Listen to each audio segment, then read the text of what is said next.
Doctor Bhimrao Ambedkar Bharat के अग्रणी महान नेताओं में से एक हैं। उनको लोग प्यार से बाबा साहेब के नाम से भी बुलाते हैं। अंबेडकर का जन्म 14 अप्रैल 1891 को महू में हुआ था।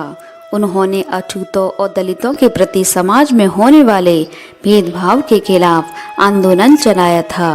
अंबेडकर ने भारत के संविधान की रचना में एक निर्णायक भूमिका अदा की है। बाबा साहेब अंबेडकर अपने माता पिता के 14वीं संतान थे। 14 अप्रैल 1891 को मध्य प्रदेश में इंदौर के पास महू में उनका जन्म हुआ था। उनका जीवन काफ़ी संघर्षमय था, फिर भी वो दृढ़ संकल्प के साथ आगे बढ़ते गए। उनके जीवन में सबसे बड़ी बाधा उनकी जाति थी। वे एक अछूत परिवार से ताल्लुक़ रखते थे।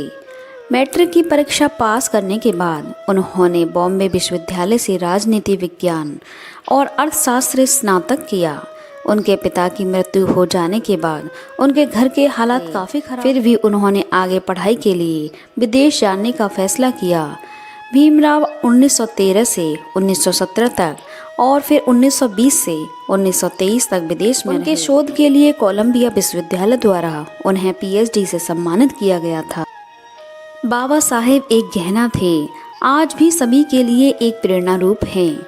अंबेडकर विदेशी विश्वविद्यालय में आर्थिक डिग्री प्राप्त करने वाले पहले भारतीय थे। भारत रत्न बाबा साहेब अंबेडकर के पास 32 डिग्रियां थी और वो 9 भाषाओं के जानकार थे। बाबा साहेब व्यक्ति थे। उन्होंने भारत की जल और बिजली नीति के विकास में महत्वपूर्ण भूमिका निभाई। मोदर घाटी परियोजना, भागड़ा नागल परियोजना, सोन नदी घाटी, हीराकुंड बांध परियोजना जैसी भारत की कुछ महत्वपूर्ण नदी परियोजनाओं के पीछे उनका दिमाग था। अंबेडकर ने भारत में अछूतों के अधिकारों की लड़ाई में भी महत्वपूर्ण भूमिका निभाई थी। वो भारत को अखंड भारत के रूप में देखना चाहते थे। भारत रत्न BR अंबेडकर ने अपने जीवन में दलित आदिवासियों के मानवाधिकार के लिए कई आंदोलन। भीमराव अंबेडकर ने 21 साल की उम्र तक लगभग सभी धर्मों की पढ़ाई कर ली थी और इन सभी धर्मों में से उन्हें बौद्ध धर्म ने काफ़ी प्रभावित किया था।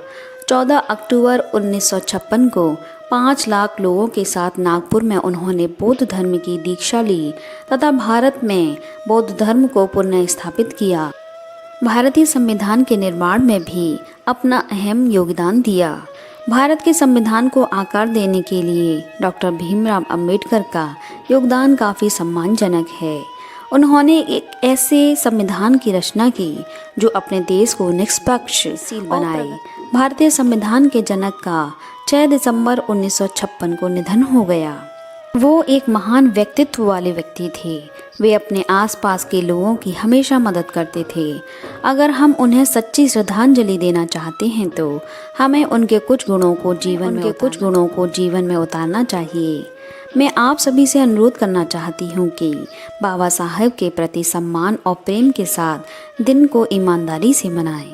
जब तक आप उन्हें याद करेंगे तब तक आप देश और समाज के लिए लाए गए मूलभूत परिवर्तनों को भी याद रखेंगे।